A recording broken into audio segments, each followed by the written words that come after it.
Hi, everyone. This is Raquel. Hi, and this is Jennifer. Welcome to Madness Cafe. This is a feminist podcast where we talk about women's issues, politics, and health and wellness.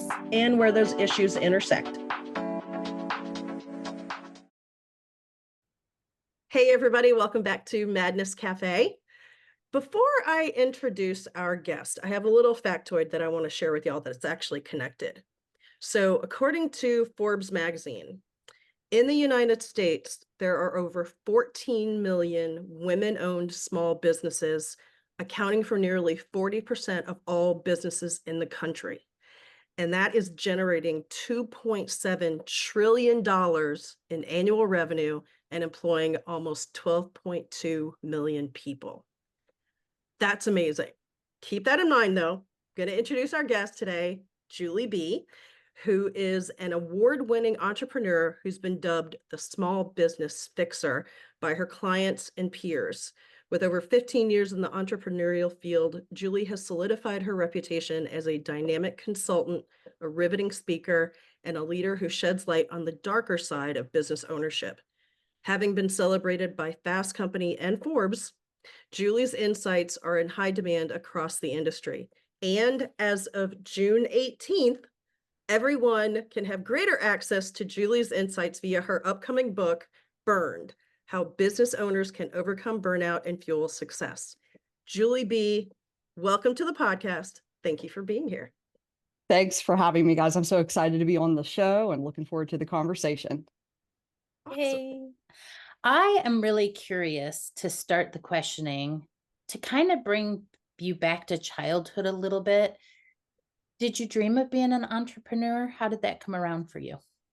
It's funny. That's a great question, Jennifer. I don't know if I dreamt of being an entrepreneur, but I think I always dreamt about being my own boss.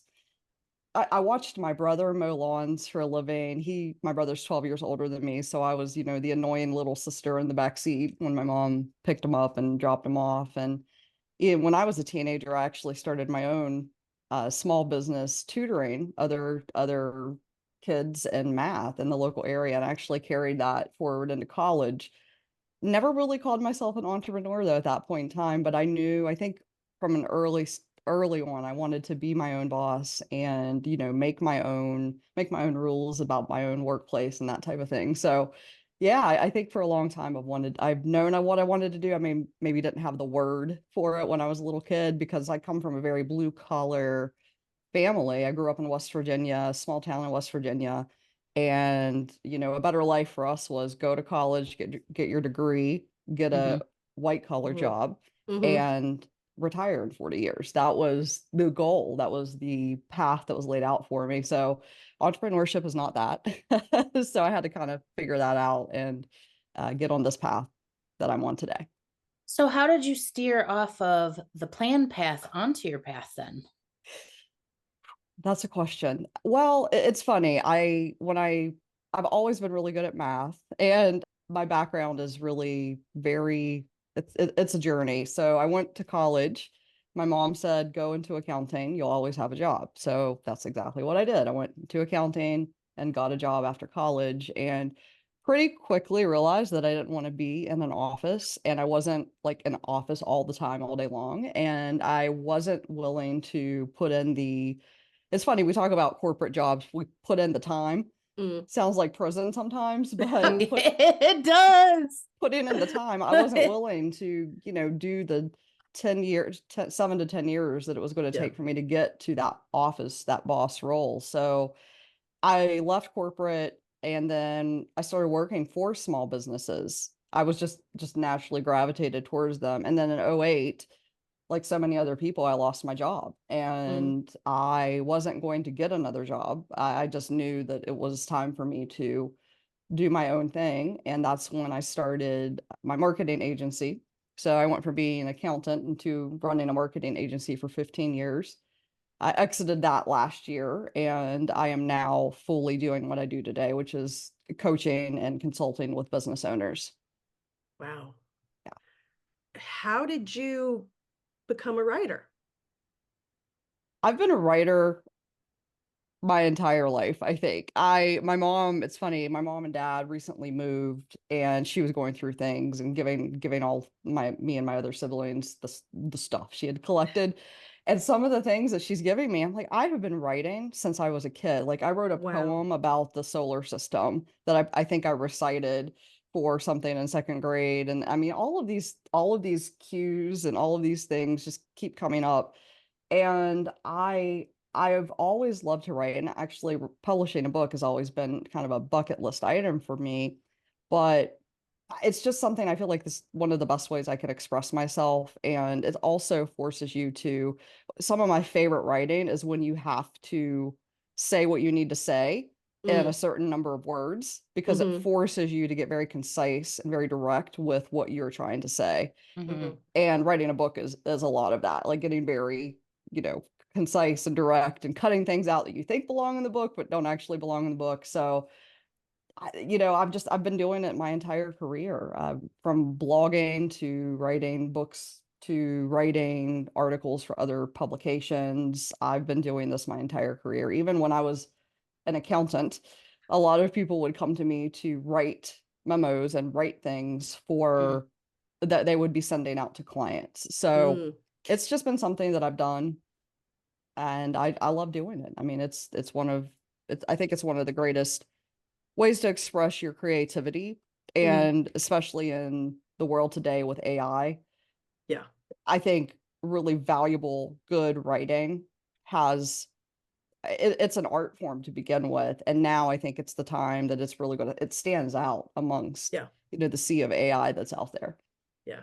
That AI topic is a whole nother podcast in itself. Oh Yeah, you want yeah. to talk about something that'll cause you burnout? Oh Right. yeah. That will. Yeah, no kidding. I just want to point out really quickly, you brought up with writing that you have to be direct and, kind of get to the message and cut to the chase. I thoroughly appreciate that with this book, with Burned. One of the things that I was thinking as I was reading this was, I know when I'm burned out, the last thing I need is having to wade through a bunch of stuff. Mhm. Like I just want somebody to just, and this doesn't matter if it's reading or if it's, somebody, telling me a story or telling me what they need me to do. Look, just cut to the chase. What do you need? Mhm. What do you need from me? Just get to the point. So I thoroughly appreciate that. So for people who are burned out, it's a good book for you. Just Thank put, you. Yeah, and I wrote it with that intention in mind. When I started writing it, I had just gone through like a really significant burnout. And when I sat down to write, I was like, there's no business owner that's going to sit down here and when they are burned out, like the people who can sit down and read it all the way through probably are not burned out. But the mhm, people who need it, if they are burned out, I wanted to make it easy for them to at least pick a chapter to go to, which was yeah, really, what I set that up in the first chapter of the book, because I thought that it was just important that you could literally open the book up and get something out of it if you are in the middle of burnout.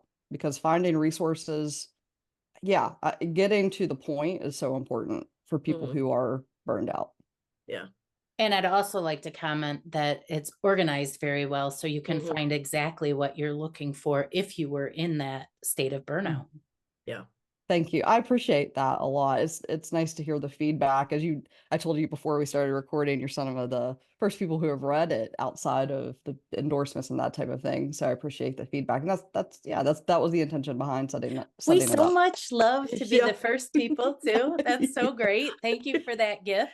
Yeah, I'm Yes, glad it thank worked you. out. Yeah, Yeah. absolutely. Okay, so you picked the topic because of Mhm. your own burnout. What was your burnout story like? Yeah, it was, I mean, like so many other people, and I think especially women just deal with burnout, I think, differently, and I think in bigger, I think bigger batches, more. We just have more, it Yep. seems, and Broader. yeah, broader. And I I'd said yes to too many things. I mean, that's the gist of it. I had said yes to too many things. I was volunteering, I was running a business, I had a bunch of employees, and all of that was going on. And then COVID happened, and then we had things like George Floyd's murder. Then we had, and I was in an industry, in the marketing industry. So then we had the Facebook whistleblower, which just Mm, imploded basically Facebook. in so many different ways. So there were just so many things that dealing with all of that on your own was tough. Dealing with that for 30 other clients in addition to your own load, Mhm. nearly impossible. So I managed it for a while, and then in the summer of 2021, I woke up one morning and it was coming. I mean, and that's the thing about this was my second major burnout. I didn't pay attention to the signs ahead of time. I knew it was coming. Like I Mhm. knew I was going down that path, but I was like, if I could just get through this, if I could just get through that, I'll be okay. And yeah, one thing I think I've learned is you really can't outrun it. If you know you're on that path, you're not going to outrun it. You got Mhm. to be able to say, okay, I'm burning out and turn Mhm. it around.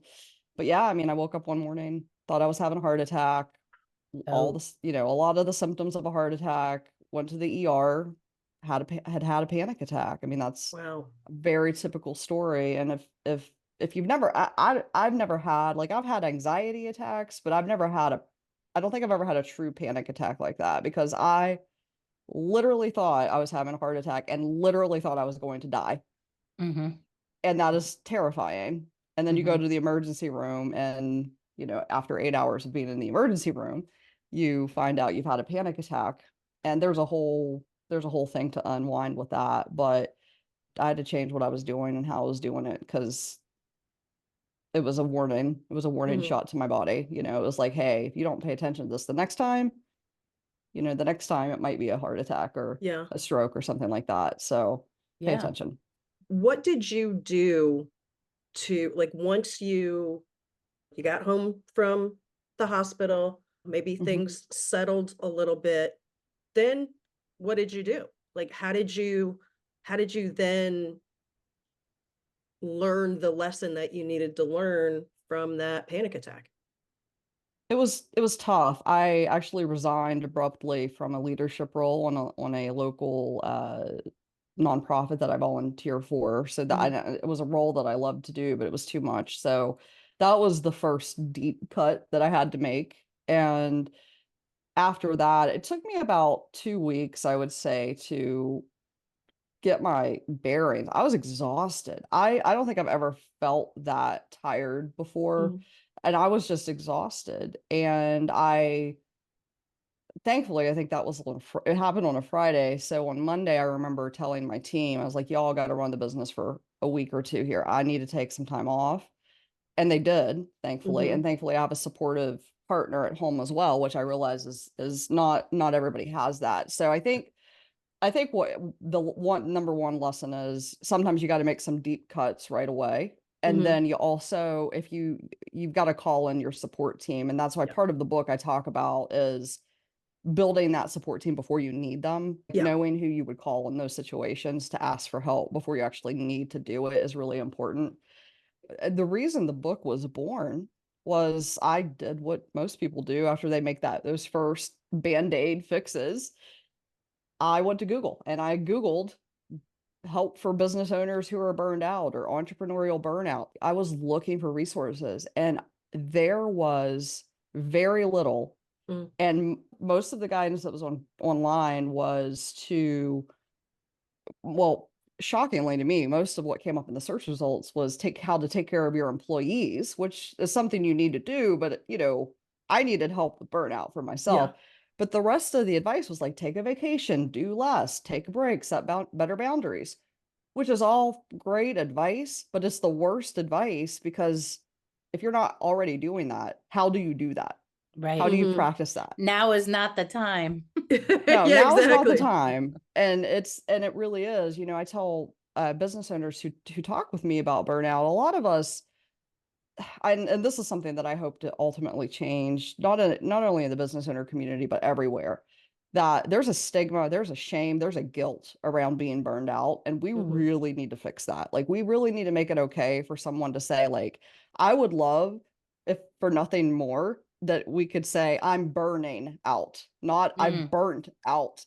Yeah. Just to stop it there. Like, I think I'm burning out would be the first thing, but we've got to be able to have workplace cultures. We got just culture in general to be able to say that, to be able to say, I need to say no to this because if I take it on, I'm going to burn out. And for that not to be something that turns into a shame fest Yep. or a guilt fest, Hmm. to be okay saying Or that. something that comes up in your next review. Well, yeah, Correct. the Yes. fear around that, because I may not get a promotion. They may think I'm lesser than, they may not think I'm doing my job well enough. For your audience and for what you all do, I think women are very, very good at paying the efficiency tax. Hmm. Mm-hmm. We are very good at being the person who is busy and gets it all done, no matter how much you Yep. pile on their plate. Hmm. Yep. And I think that that is a real fear because a lot of the time, I mean, we know the stats about, you know, women's pay and all of that in the workplace, but when you also pile on top of, if you have, I mean, I don't even have kids and I'm a caregiver to my elderly parents now, you know, Hmm. and I love my brother to death, but it's my sister and I who are taking care of my Yep. parents most of the time. Hmm. He will show up if asked, but we have to be willing to ask him.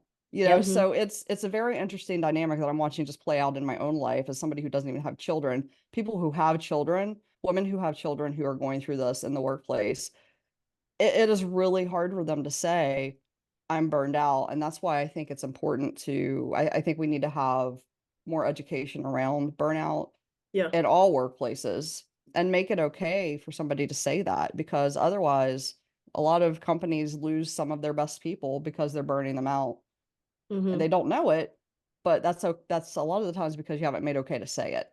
Yeah. Mm. Yeah. Now, in the book, you specifically target entrepreneur Mhm. burnout rather than burnout for the general Mhm. population. Why that specific group of people? Honestly, because there was nothing out there for us. And it really bothered me that there was nothing out there for us because entrepreneurs are some of the most resilient people you'll meet. They will put everything on the line for their business, whether it's a Hmm. good decision or not. You know, they will put it all on the line to do what they love, to protect what they love, to you know, continue being an employer. You know, Raquel, you mentioned in the opening about how we employ 12.2 million. Hmm. Entrepreneurs make our communities, we're the ones who make our communities what they are, our local communities. And part of the whole reason behind why I've gone down this path is I grew up in a small town in West Virginia where everybody knew everyone. Hmm. And but you also knew like if you needed your child's t-ball team sponsored, you went to the dentist who was an entrepreneur. If you needed, I mean, those are just like, that's just one example. If you needed Yeah. somebody to sponsor a school activity, you went to the local business owner. Hmm. And I feel like if we lose that, not only do we lose jobs, but we lose our local communities as we know them. And then we end Hmm. up getting into this like conglomeration where the only people who are putting money into the only people who are sponsoring things are like banks and things like that. So that's why I wrote like there's a very deep why. It comes back to community for me, but you know, the surface level why is there wasn't anything out there for us. It was women, men, lawyers, teachers, nurses, medical professionals. There was like something out there for so many fields, but there wasn't something for business owners. And that's why I felt like it was important to write the book that I did. And what makes the business owner need your book in a different way than they would need another book? Yeah. Burnout is different for business owners. The reasons we go into burnout are different, and how we approach burnout, I think, is different. Um, Honestly, I think just letting like just putting those reasons out there is one of the biggest reasons that I wrote this book. For example, one of the things that I think, unless you are a business owner or have, you know, have someone who is really close to you who has been a business owner, just the fact that we are responsible, financially responsible for three to Yeah. four different entities all the time, like ourselves, our Hmm. business, our employees, our team. And then, you know, if you're in certain fields, sometimes even your clients, that is Hmm. such a heavy burden to carry all day, every day. And your That home. yeah, all of it. I mean, Yeah. you are carrying that burden. So I think just those types of things. Then also there's also this element of, well, you decided to do this. Nobody's forcing you to do this. So just suck it up. Yeah. That's like, oh yeah, okay, Yeah. maybe we decided to do this and maybe we decide to keep doing this, but that doesn't mean we deserve to be burned out, or when we are burned out that we just need to suck it up. No, Yeah. Yeah. no, Right, That's that's not right. helpful at that's all. not helpful. And I think that, that those are just some of the reasons it's different. And I've experienced that. And I know business owners who that's part of that shame that we talked about. And that's part of that guilt that we've talked about Hmm. that comes with burnout and not really wanting to admit it. And then, you also have the layers of, if you make a bad decision that leads to your burnout, it's, there's an ego thing a little bit there. And there's also your reputation, like your Mm, personal reputation, how you are as a human, how you are as a person. It's going to impact your business, and vice versa. Your business's reputation is going to impact what people think of you as an individual. Unless you are really high up in an organization, the decisions your company, let's say if you worked for another company, the decisions that company makes, you can probably put that down when you go home, or people probably aren't going to look at you and think you're a bad person or think something negatively of you if even though the company you do work for does something that's bad or wrong or whatever. Um, they're not going to think it, and vice versa. Like if you're not, if you do something that harms your personal reputation and you work in like the traditional corporate America, like people don't necessarily think the company that you work for, they don't think the same thing. But for business owners, it goes both Hmm. ways. That reputation, you got to have a good personal reputation and a good business reputation. And so saying you're burned out, I think sometimes thinks it's going to negatively, and people think it's going to negatively impact our reputations. Can we just maybe step back a little bit, Mhm. or maybe get down to like the very elements, I guess? Can you just define what burnout actually is? Because I think Mhm. that's a term that gets tossed around good in point. everything, right? But may have different meanings. Yeah. So if you can define burnout and then define what you called in the book, which I think was thoroughly appropriate, red flags, Mhm. so that you know when you're getting to burnout. Yeah. Yeah. There is a standard WHO burnout definition, and it's very, very it's all based on how you deal with your workplace. It's Mhm. disengagement at the workplace. It's having physical exhaustion. I define it a little bit differently. I believe it's when you have burnout shows up when you have just overwhelming stress that you just cannot see the end to. That is when you are burned out. That's how I define it, is if you're dealing with overwhelming stress that there's no end in sight. That Mhm. is the picture of burnout, and this very simplistic definition, but I think most people will get that. Most Mhm. people understand that, and it's not just about your workplace. Yeah. It's everything. So that's how I define burnout. And then, yeah, the red flags of burnout. So the way that I break it down is because I wanted to give people something they could hang on to, because you could take that definition of burnout, but it's like, okay, how does this show up for me? Yeah. So red flags of burnout, I define those as behaviors or actions or habits that we do, that we take. Those can be anything from some of the examples I give in my book. They usually show up in things like how you're sleeping, how you're taking care of yourself, but it's not so much about like, are you exercising? It's things like, are you exercising the way that you normally do? So everybody has a baseline of what they typically do. So for me, I need 7 to 8 hours of sleep every night. If I go a few weeks of not getting that, then I know I'm probably about halfway through to burnout. So if I Mhm. go, if I go 1 week without getting that, I need to stop and say, what is going on here? Because I'm probably heading towards burnout. So there are things that it might be how one of the other examples I give in the book is canceling doctor's appointments that aren't like your regular checkup doctor's appointments. Sometimes we say things like, one thing that I do is I say things like, I just need to. Oh yeah. Mhm. Like, I Mhm. just need to, and it's usually about like, I just need to get through today, or I just Just need to to get get through. through this Yep. one. Yep. Or I can't. I I can't this, I can't that. Yep, Mhm. that's one of mine. There's no like set way that I think it shows up for everybody because Right. everybody presents a little differently. But the point of that is to one, know what your red flags are, and they're things that you do. It's not caused by other people or places or things. There are things that you do when you are kind of at your normal level, and then there are things that you do when you're heading towards burnout. And Yep. knowing what those are and being able to measure those somewhat, I think is really, really important for managing this whole picture of burnout. Yeah, you know what? I like the definition that you had on page 157. Hmm. Burnout means you're being depleted faster than replenished. Yeah. Oh, yeah. And when I read that, I was like, ding, ding, ding. That, I mean, literally, that's probably the best definition of burnout I have ever read. Thank you. Yeah, that was perfect. I mean, that immediately defined it for me. I was like, okay, yeah, Mhm. yeah, that totally makes sense. Yeah.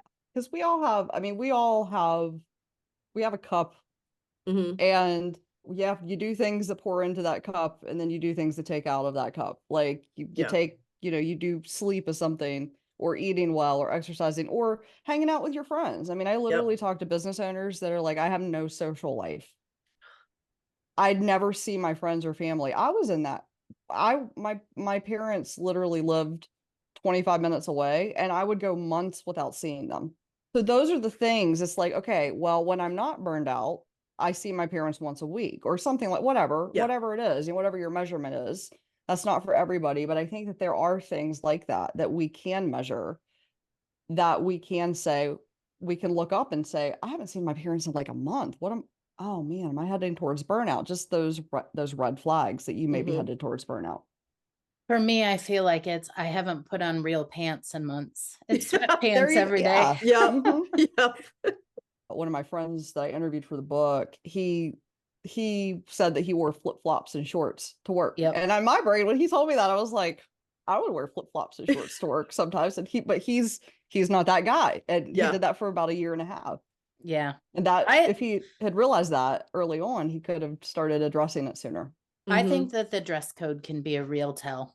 Mm. At least Mhm. for me and people I know, I think it can be a real tell. You said something in the book that probably just is re-emphasizing what we're saying right now, but I loved it so much. You said entrepreneurs are master negotiators with our own time and self-care. Mhm. And that being maybe the trade-off that you're speaking of. We are really good at negotiating with ourselves, and usually negotiating to our detriment and to somebody else's benefit. Hmm. So what I mean by that is, I'll work out tomorrow, but tonight I need to finish this. I only need to work 2 days while I'm on vacation, so I'm going to take my laptop. Like those are the things that, I only need to, or I have to get this done, or we constantly put off the things that we do to protect our, mental health and our well-being, to put our business or put our clients at the top, at the front priority. And don't get me wrong, there are times in business that you do that. But Yeah, again, it kind of all goes back to that overarching definition of, is there an end in sight? Mm, Or is right. this just how it is all day, every day for you? Do you Hmm. work on every single vacation you go on? yeah. Are you constantly working Yeah. Hmm. every single evening and missing whatever it is that you would do with your friends or your family? It's one thing if there's a project or a timeline, but if it's a totally different thing if it's the normal. So Yeah. what if we just tell everyone, okay, you're approaching burnout, go on a vacation? That's that's the worst advice. I don't know about you all, but first of all, planning a vacation brings another level of stress. But even if you're fortunate like me, where I could turn to my wife and I could say, babe, I need a break. Can you just plan something for this time? One, it's usually not right away. Okay. So it's Yeah. usually not like an immediate relief, Right. Hmm. usually schedules and life and stuff, right? But the other thing is when you go on a vacation and you have something that's burning, Yeah. you're not going to be able to be present on vacation. You're not going to be able to enjoy vacation, and you are not you're basically escaping, but you're eventually going to have to come back to whatever the thing is that you're dealing with. Mhm. Right. So I love vacation as prevention, burnout Mm. prevention, as a planned part of your prevention, but not as the thing that fixes it, because it doesn't fix it. It Mhm. doesn't fix it at all. Because you're just constantly worried about what you're going to face when you come home. Oh yeah. I always used to say no good vacation goes unpunished because Oh when you get God. back, Oh God. Well, yeah, and I mean, and that goes to though again. So when you look at vacation, if you know, okay, the week before vacation and the week after vacation Oh, yeah. yep, are nightmares, exactly, Oh my exactly. God. Yes. but the Oh, week after vacation, once you get through that week, things go back to like a baseline normal level. yeah. But if you're just coming back to just imagine every week being like the week after vacation. Yeah. Oh, That's what it feels like for business owners in burnout. Every week feels like the week you've come back from vacation, never ending. what do we do? You know? Yeah, I mean, the first thing is what I always advise business owners is, and it sounds elementary, but you've got to look at what you're doing. You got Yeah. to take the list of stuff, and you got to make some deep cuts, I think, first and foremost. And if you feel like you can't make deep cuts, what I tell people is to say no to the new stuff. Say no to new. And it's Mhm. not, you're not saying no forever. And even with that, like I'll say there are some outlying opportunities. If I was burned out and Brene Brown came calling and said, "Hey, do you want to be on my podcast?" I would I'll say be yes. there. Yeah, I will exactly. be there. Absolutely, right? Yep. Just tell me when and That's a where. that's a once in a lifetime You opportunity. what you meant to say is if Jennifer and Raquel asked you to be Yeah. on their podcast, Yeah. Madness Cafe, you'd be Yes. like, Hey, I'll be there. Absolutely. yes. Absolutely. So there are, there's a little bit of leeway there, but you got to look at those opportunities and say, is this really once in a lifetime, or is it going to be there 6 months from now? Right. So you say no to the new opportunities that come up for for you to, take time and deplete your resources, basically deplete yourself. And then the next thing I always tell business owners to do, and then look at the initiatives that you currently have going and ask yourself, can you pause any of those without it causing, without it really causing any hiccups in your business?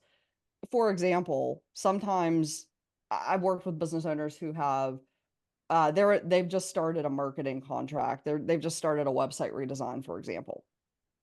That can probably be paused. That you might still be paying the person to do the website, but your work on it, you can take a beat on that. You can say, okay, we're gonna get to it, but I'm burned out and I need to take a break from some of these things that can be put on pause. So those are really the first two steps to help business owners and really help anybody kind of evaluate, well, one, make space and stop saying yes to stuff. Just say no to do.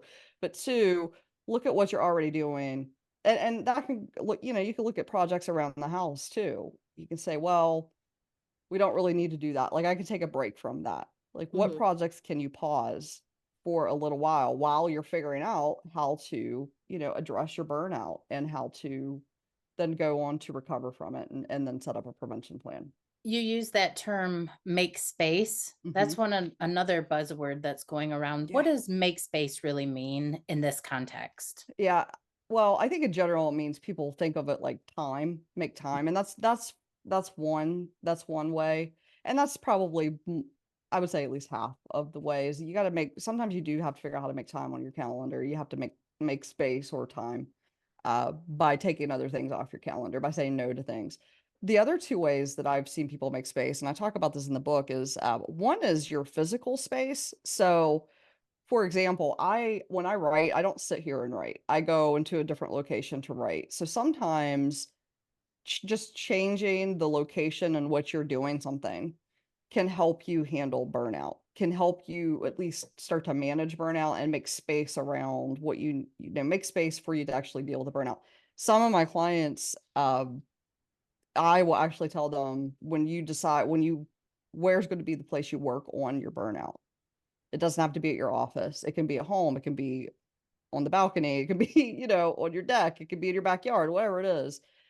But let's decide where you're going to actually work on burnout, because then all of the other times, you can kind of start to compartmentalize things and say, okay, well, this is where I'm going to go to work on burnout. This is where I'm going to go to deal with that.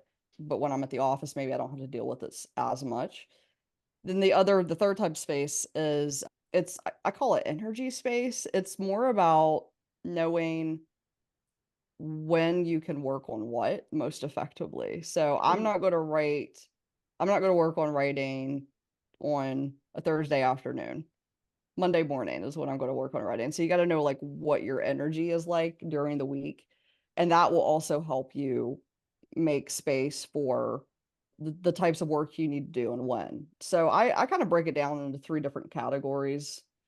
So there's a lot of different ways you can go about making space. Time is usually one of the biggest ones, but there are because people say to me, I don't have any more time. I don't have any time. Right. I'm like, okay, well, let's challenge that. But two, let's figure out tell me about your work day. Tell me about what you're doing and where you're doing it.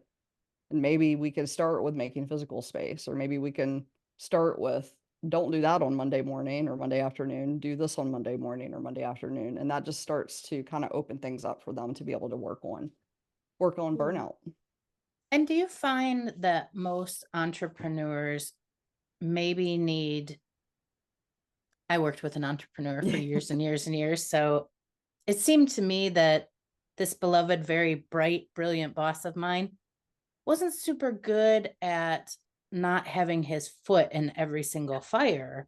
Maybe some trusted delegation, Mhm. or I don't know, I'm trying to say that in a nice way because I do love him. But Yeah, like you can't do everything. Yeah. it's Yeah. You tough got to to. learn to delegate. Yeah, I was telling a client of mine a couple of days ago, entrepreneurship is walking past the fires that you see to get to the work you actually need to do. Oh, that's Wow. So tough. it's really hard, and they may look like fires to you, but they're probably not. I call them false fires, so they may not actually Wow. be fires. And I think that Mm. it's delegation is not something you wake up one day and you're just good at. Right. It's a practice. I think when you have most entrepreneurs I know are very strong personalities and have a very specific vision for how something needs to be done. And the reality is they've probably done the work themselves. They've probably Hmm. done the job. Hmm. So I think there's an art to it, there's a practice to it. I also often tell my clients that if you can get somebody to do it at about 80% at what you expect of yourself, you've got a rock star. Nobody's ever going to care about your business as much as you do. And for entrepreneurs, delegation is you got to learn how to walk past the fires to be able to work on the thing that you actually need to work on instead of micromanaging or getting sucked into the work that you've hired somebody else to do. You got to let them do that work and be there for them when they ask you questions, but you gotta learn how to walk past it. Oh, that's got to Wow. be a tough skill. It's hard. It's really hard to do. Yeah. And the closer those individuals get to, I'll say money making activities, the harder it gets. And Hmm. again, this goes back to one thing I think that's really challenging is that person that you've hired to do that job, they are making your reputation. Mm, So Yeah. that's mm. another reason I think it's so hard for business owners to kind of let go of things because that person is going to determine what your personal reputation is in the community. That tells you how very, very important hiring the right people really Yep. truly is. Yeah, yeah, Hmm. yeah. And Hmm. then, but Yeah. and hiring them and making sure that they get it. They get what you're looking for, and yeah, it takes. I think it takes a special. I think it takes a special skill to delegate. I think it also takes a very special skill to work for an entrepreneur, to work for business owners. I would Hmm. say that is true 100%. Yeah, I don't know. I think I'm all about open communication and really trying to get people to understand, but it's tough as a business owner because you hire people who come into your business and they're thinking this is my job or this is my career, they're not thinking of the company like you are, but it is very, I think it's important for the key employee or the employees to know that. I think it's also important for the business owner to know how to talk about it Mhm. and get somewhat more on the same page about the business in general, I think because that's key. yeah, Yeah. it's crucial. Yeah. Yeah. Yeah. One of my favorite parts of the book, I'm gonna have to see if I can find the page. I wrote it down. Page 36. This really spoke to me, having worked for an entrepreneur for so long. And again, one of the most brilliant Mhm. men I've ever met in my life. I learned so much. I'm so grateful. But when I was reading this part, you have just a few ways that burnout trickles down to the people who follow. And I was like, oh, if only I had had this list.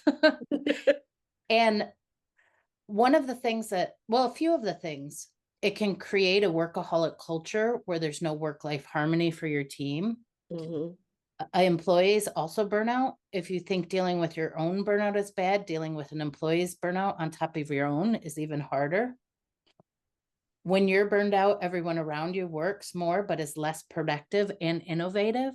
I thought, oh, wow, I feel like that was really true, because in those really stressful moments, when the leader is burned out, it almost makes those of us who follow shy away from sharing information. Yep. Mhm. This was such a good list for me as someone who works so closely with an entrepreneur, but also I think had he had this list, this could be very valuable as well. Yeah. One of my It favorite parts of the book. Thank you. I appreciate that. It's so hard to, as a business owner, as a small business owner, to hire well, because you don't usually have all the resources that your hiring competitors do. You know, your bigger Mhm. businesses, your corporations, your Fortune 500 businesses, you don't have access to all of that. I think it's important to understand how, as a business owner, how your burnout impacts the people around you, because you've worked really hard to hire those individuals and to hire Mhm. well and to hire right, and you've poured your heart and soul into them. I mean, that's really what you do. Yeah. And so understanding how much it can potentially cost you on all of the levels, it can cost you money, it can cost you time, it can cost you your people. It's Yeah. really important to understand that for business owners. And that's something that I really want them to get as well. Like, this is not just about you, it's about everybody around you. Right. And you go into that in the book where you talk about, as far as having a plan in place, you're like, burnout is going to happen. Hmm. It's inevitable. So have systems and teams in place so that the business keeps going and the business stays successful Hmm. when your burnout happens again, Yeah. Yeah. right? And I think that's incredibly important to have that. And it kind of gives them an out, even like, okay, I've set up these things, I have a good team, I Hmm. have good processes in place. I can step back, even if that stepping back is actually taking a vacation. It doesn't Hmm. have to be that you're stepping back to I don't know, recover from your burnout. Hmm. It can just be, let me take a vacation so Hmm. that my next burnout isn't as bad. So it isn't as acute as maybe it had been in the past. When I speak about burnout to entrepreneurs and business owners, I'm like, listen, everybody, you've got a strategy for sales and marketing, you got a strategy for operations, you've got a strategy for HR if you have people, you've got a legal strategy, you've got a tax strategy. These are all known things. If burnout is a known thing that's going to happen, why not plan for it? Let's Yeah. stop saying that it hasn't happened to me. Let's stop thinking it's not going to, stop thinking it's not going to happen to you, because you grind and you hustle so hard as a business owner. It really is. And you do it because you're so passionate about what you're doing. You do it Yeah. I am. because you really want to make a change with what you're doing. That's why I think that happens. But because of that passion, because of that drive, and because of that, you are most likely going to burn out. Yeah. I've talked to a lot of business owners. I've only had a handful tell me they've never burned out, and they were newer in business. So it's like, okay, All right, great. They just Well, hadn't gotten there yet. I don't think they've gotten there yet. Or they Yeah. didn't recognize it yet. They didn't recognize it. That Yeah. happens Yeah. too. That's Yeah. very common. Very, very common. I have people come up to me after speaking engagements who say, you talk about these 3 levels of burnout. I've literally had somebody ask me that. Like, is there like a fourth where I'm just Oh, like ashes? I'm just oh God, I'm just embers. Like, poor thing. and then I Yeah. just go to my, okay, what can you say no to? Say no to the new and look at Yeah. what you can pause. Like that's where you start because you have to get yourself some breathing room or that Yeah. fire is going to go out. The fire is going to go completely out for your business. I mean, you've got to get yourself some breathing room in there.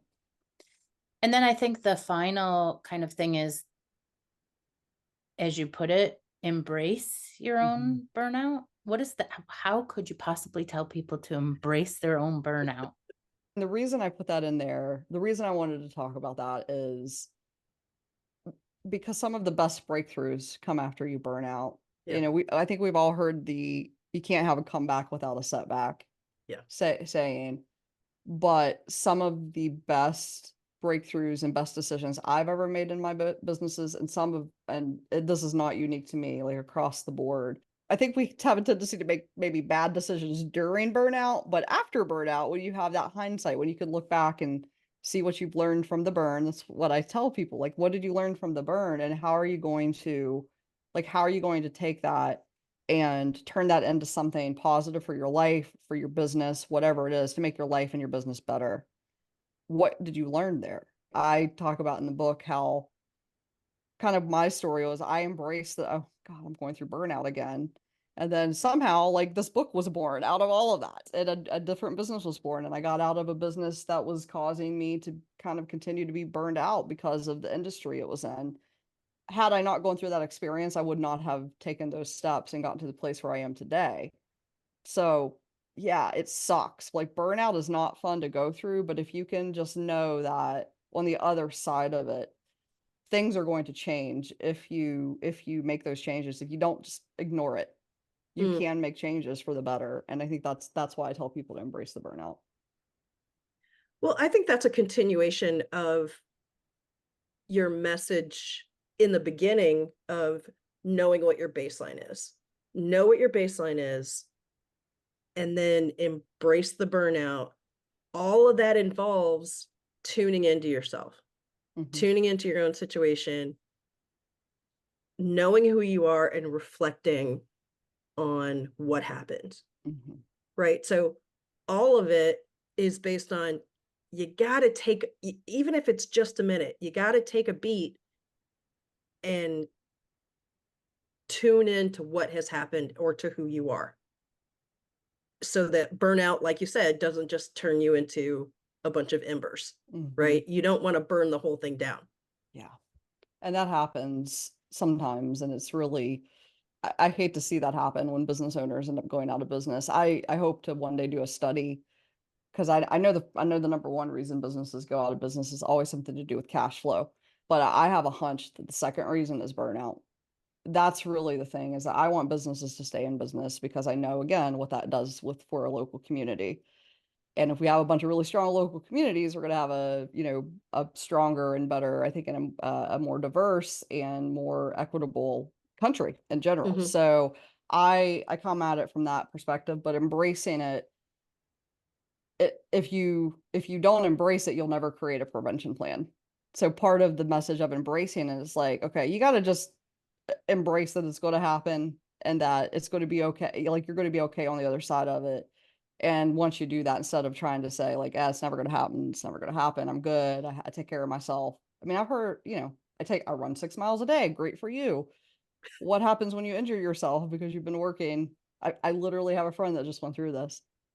Runner, triathlete, like super fit, injured herself, and now doesn't know what to do with herself.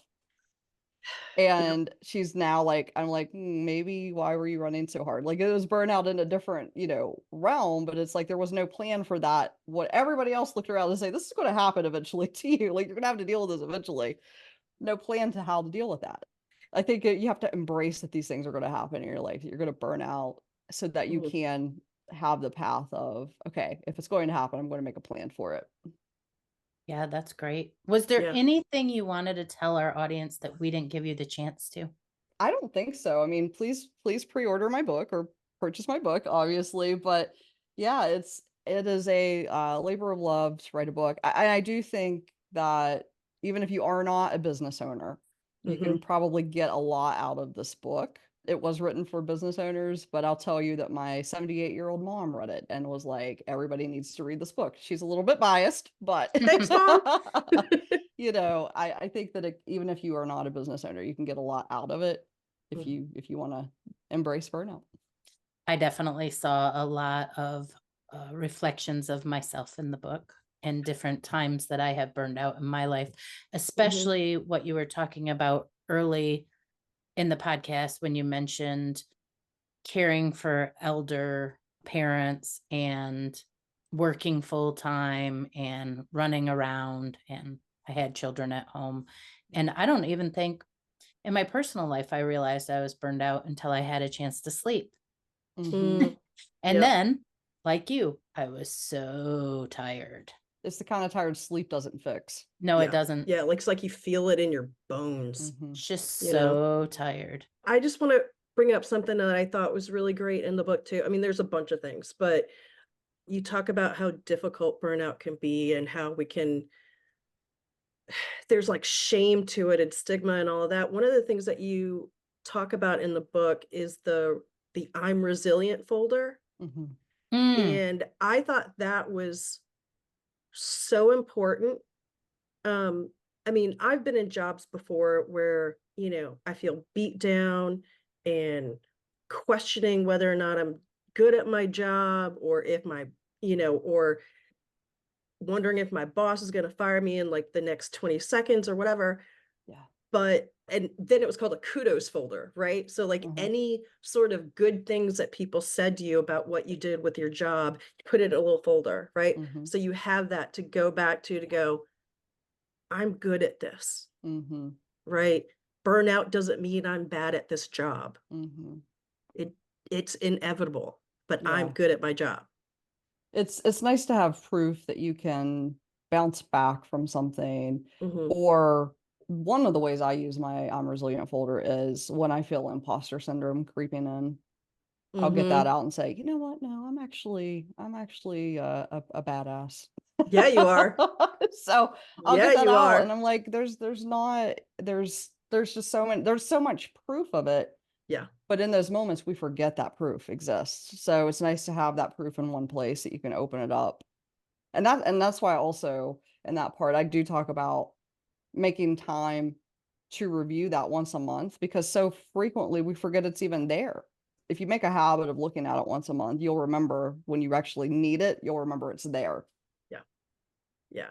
Well, you have a big ol' I'm resilient folder, kudos folder right here in this book. You've done an amazing job with this book, and I think it's going to help so many people. So many people. Thank you. I Yeah. appreciate that so much, Raquel. Thank you for that. You are so welcome. Yeah, we can't wait to see what happens with the book and how everybody receives it and to see how people put it into work in their own businesses and in their own lives. and maybe all the people who work for an entrepreneur will send it to them for Christmas. Exactly. My publisher was like, you could market this to more than just entrepreneurs. I'm like, oh, I Yep. know.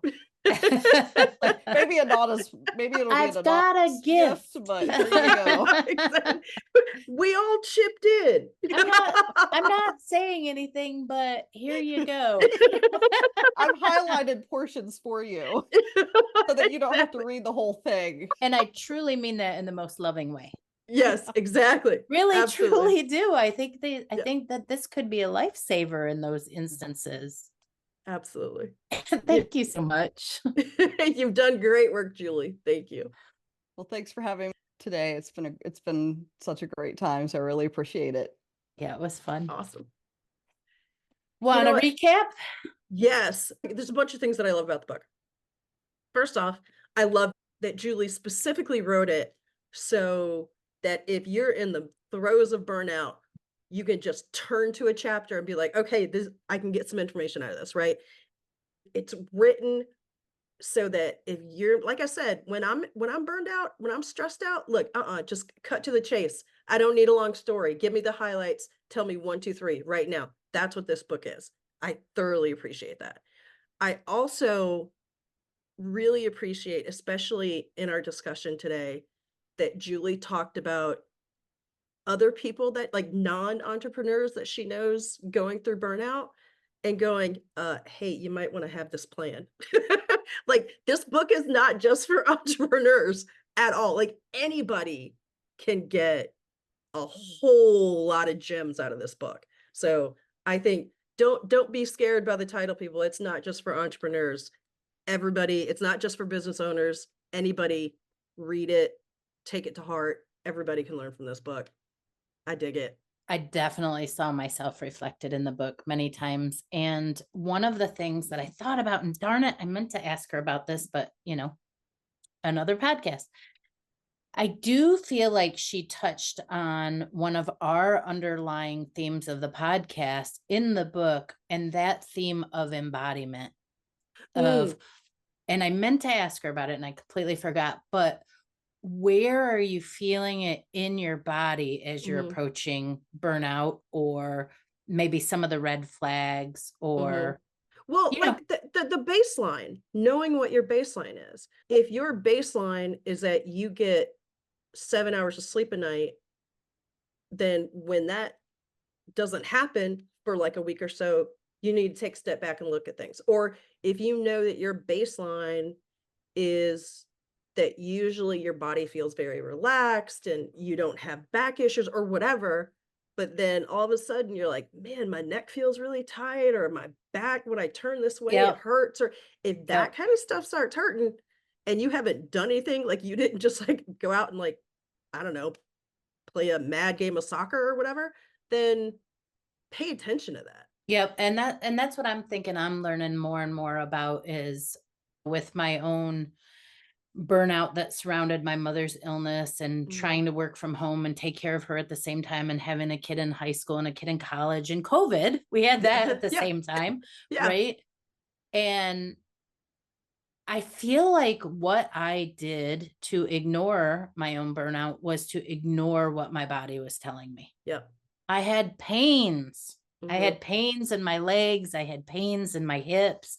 And I do think there's an embodiment component, and I wish we had chatted about it, but that's okay. Another time, and you can read the book because she does talk about it. And I also think Julie's own panic attack was an embodiment, not really feeling what was going on until it knocks quietly, and then eventually it screams at you. Yep, exactly. The signs that get ignored.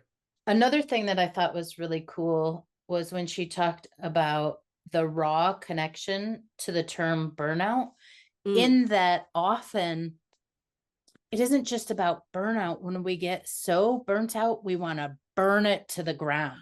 Yes. Yeah. And I loved that reference, because I have felt like that at work. I have felt like that at home. I'm sure an entrepreneur who is so tied to not only the financial aspects of their own life, the business, but also those of the employees or team members, sometimes just wants to burn that sucker to the ground and be done with it. And that is such a vivid burnout, burn it, burned. It's such a vivid vision. And the cover of the book just kind of says it all. It's a really great cover. It's a really good book overall. I mean, there's a lot of like business books that are out there that you're like, oh, I had to read this for work and blah, blah, and all. It literally only applies at work, like that kind of thing. Like, I know I've been in situations like that where it's like, why are we reading this? Oh God. This book, I mean, yeah, it is in the title. Yes, business owners. And yes, that is a special class, but there's so much in here that is just important for life. Anybody going through life. Good strategy. Absolutely. It's a life manual. This was a really awesome discussion. I'm glad that we got a chance to meet Julie and to talk to her and to read this book. Y'all, this book will be available June 18th. Buy it for people that you know, buy it for Send it to the entrepreneurs. send it to the entrepreneurs in your life, send it to bosses, send it to whoever. There's a lot of people that'll benefit from the book. It's very well done. Thanks for listening. Thanks, everybody. Thanks, Raquel. Bye. Bye. Thanks, everyone, for listening today. We will be back with more Madness Cafe next week. You can find us on Instagram at Madness Cafe Podcast or email us at madnesscafepodcast@gmail.com. Bye.